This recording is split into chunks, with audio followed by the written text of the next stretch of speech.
Hey everybody, good afternoon. I'm the Rusty Mechanic. Today we're going to be working on my wife's 2013 Mini JCW Roadster.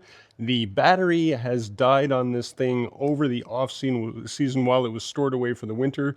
So I'm going to show you guys how to change the battery on this thing. It's pretty simple in regards to changing a battery. The only issue is that because it's a Mini, it's a very small engine bay and a little bit of a difficult compartment to work with, but I'll show you how to go through it. But the battery is located over here on the passenger side of the engine bay. It's underneath this plastic cowl here, so we are going to have to remove that plastic cowl to get at the battery, take off the connectors to the battery, pull the battery out, put the new battery in, reverse the whole process, and I'll show you exactly how to do that. We don't need a lot of tools for this project. It is, as I said, a simple process. You just need a 10mm socket with a socket wrench, a Phillips head screwdriver, and then you either need a pair of needle nose pliers or a pick tool. And just so you guys know exactly which battery it is that you need, this is a Group 48 H6 battery. This particular one has 730 cold cranking amps or CCA. The stock battery that came in the Mini had 680 cold cranking amps. So as long as you've got Group 48 H6 battery that's at least 650 cold cranking amps, you should be fine. Okay, so the first thing we need to do is that we need to remove this plastic cowl here. Your battery is underneath this plastic cover right here, but unfortunately it is trapped underneath this plastic cowl, so we do have to remove it. It is split all the way back here, so you don't have to remove the entire thing. You only have to remove this piece here, and that's done by removing this 10mm plastic nut that's here, and then there is a metal 10mm nut that is back here as well. So remove two of those and then you'll be able to take the weather stripping off that's here and pull that entire cowl away.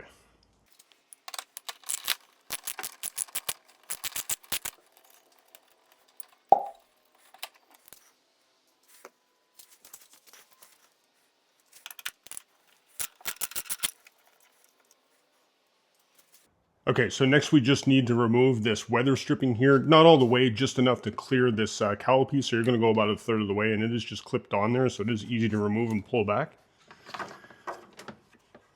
You're going to go to about the first wiper arm that's right about here, and that's as far as you need to go with that. And then we're just lifting up the side of the panel here. It'll pop off the attachment point there. There's no clips or anything. It's literally just sitting in there loose. So you just need to lift it up, and then you want to slide it inside the engine bay because you need to clear in under the hood back here.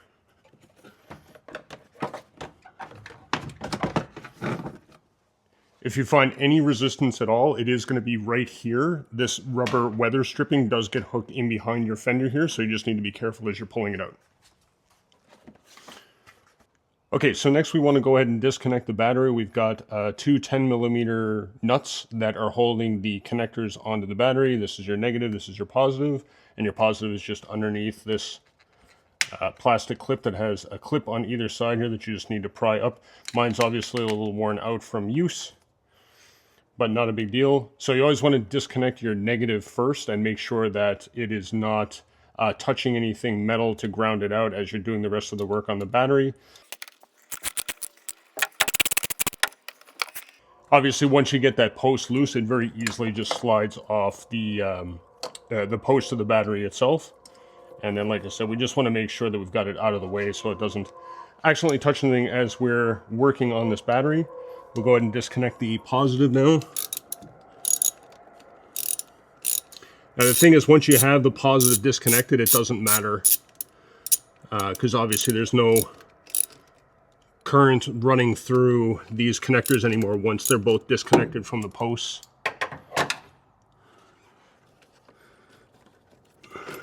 There we go. And obviously the whole assembly just comes together, the plastic part, the actual connecting wires, and everything just comes off together. So nice and easy to tuck that out of the way behind the battery. Next thing, we've got a Phillips head bolt that goes all the way down to the base of the battery. This is actually locking the base of the battery to the frame of the car so that it doesn't move around, so we got to take this off next. So there you go. It's just a obviously a clip that sits around the base of the battery and holds it in place.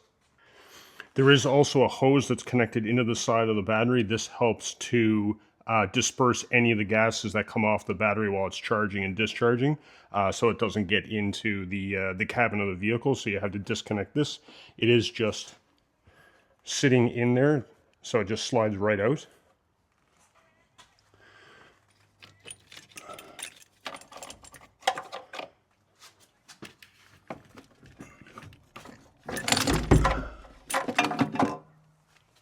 Once you've got the battery out, this is what you're looking at, just so you see, you can see what it is that you're going to end up dealing with underneath, right? But there is a metal plate down here.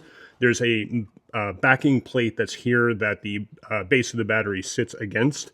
And then right in here, I'm just leaning the camera forward, is where we took that screw out. That Phillips screw goes into here, and that bracket that's at the end of it sits in this U-shaped piece that's here. And again, that's just pinning the base of the battery into this plate so it doesn't move around on you. One thing you always want to do before you put the new battery in is just make sure that it's actually the same size as the old battery, because you don't want to start putting this in and then find out that it doesn't actually fit. So when I'm putting the battery back in, I do like to keep the negative post cover and the positive post cover on, just so I'm making sure that I'm orienting the battery properly, because you have no idea how many times I've accidentally put a battery in backwards.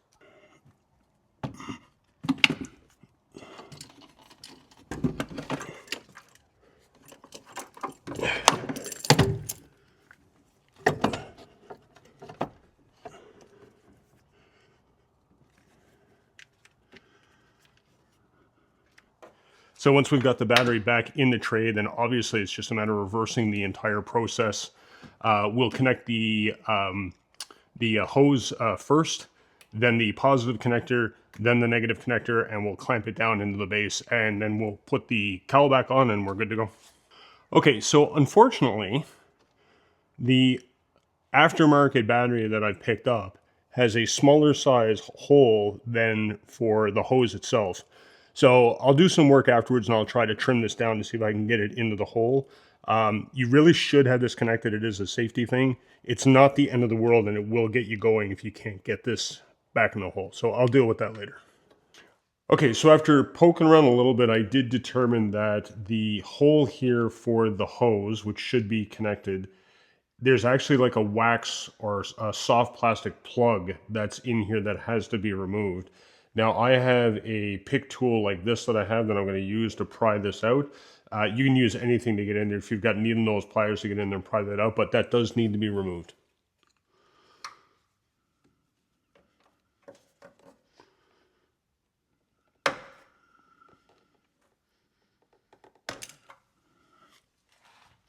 And there I've dropped it in the engine bay somewhere, but whatever, it's a piece of plastic. So now we can go ahead and we can connect that hose into the hole. And just so you know exactly what it is that you're dealing with, that's the plug that is in the battery where the hose is supposed to go.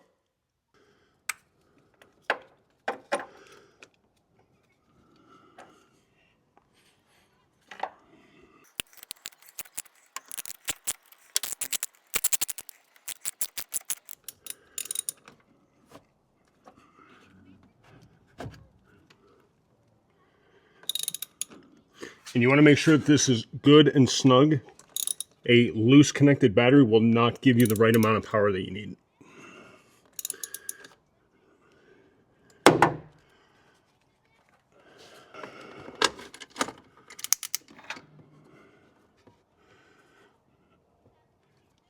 Do not panic if you hear a snap, crackle, pop as you reconnect the ground. That means that you are getting power back to your car, which is a good sign.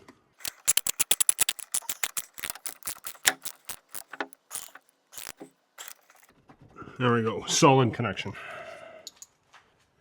So when you're putting the holding bracket back onto the battery, these three tabs will face towards the front of the car, so away from the battery, and this flat part here is what's actually pressing down on the base of the battery to hold it in place. So you're putting it in like this.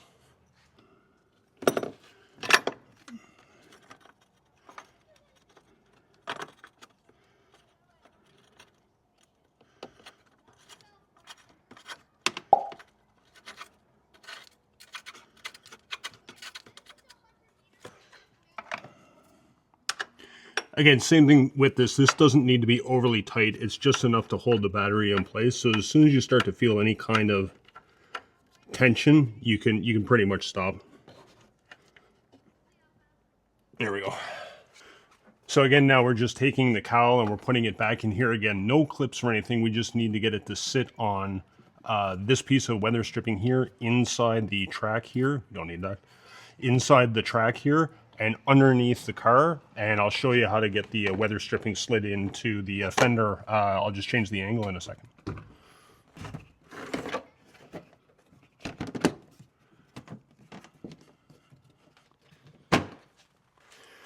So as you can see, it's just this piece of rubber here, which is just part of the weather stripping. It just needs to go in between the windshield and the fender. So you just need to kind of guide it in there and tuck it in with your hand so it gets in behind the chrome trim piece, and then line up your plastic so that's over the hole for the screw that goes in and holds this piece here.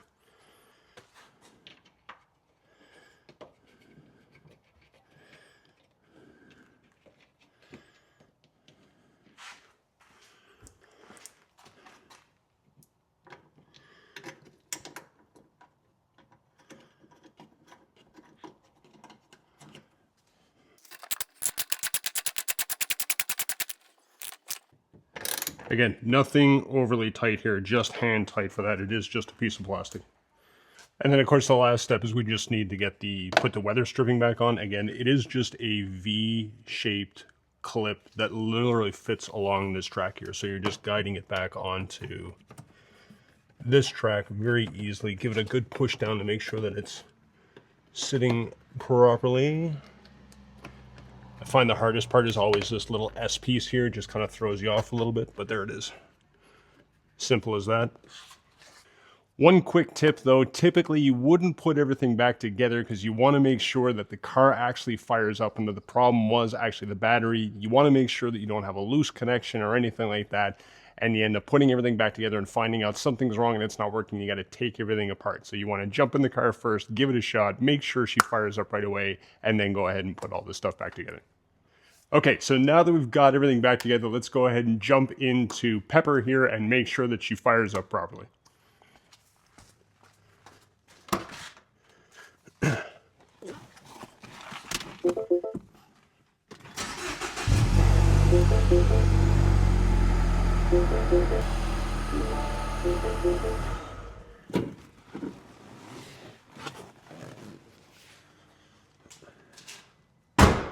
So one final step after you do replace the battery in your car that gets a lot of discussion out there on the internet is the topic of whether or not the battery actually needs to be reprogrammed to the car. So the term reprogramming is actually a misnomer, and it's probably something that's been developed by the dealerships over time to make it feel like you need to bring the car in to get your battery replaced, and this isn't true. However, newer cars like the Minis and the BMWs do have what's called a battery management system in the car that will track the age of the battery, how well the battery is doing in regards to health. Does it need to be overcharged? Does it need to be undercharged? Is there a drain on the battery? And all sorts of other things. So the actual term is to register the battery with the computer, but that's not a programming of the battery to the computer. It's simply resetting the computer to let it know that a new battery has been installed. Very similar to what we do when we get an oil change or we get our brakes changed. We simply tell the computer that it's brand new and to start the cycle over. So all we're doing is we're doing what's called a battery registration in the computer to tell the computer that there's a new battery in the car. Does it need to be done? No, it doesn't. Should you do it? Probably. There's a reason why these battery management systems, or BMS, do exist. If you're in a situation where you have changed the battery and you're still in a no start state, or you still have warning lights on the dashboard and warning messages on the dashboard, then you most likely need to do the battery registration to tell the computer that there is a new battery in the system. Now, there's a number of ways that you can do this. Of course, you can go to your local mechanic or mechanic shop and have them reset the computer using some type of scan tool. If you have your own scan tool, you can check it to see if it has the option to do the battery registration to the computer. And of course, you can always go to your local Mini or BMW dealership and have them do it for you. And of course, all of these things are going to be a fee. The way that I did it was I actually have a Carista dongle that I purchased, which has the option in their app on your phone.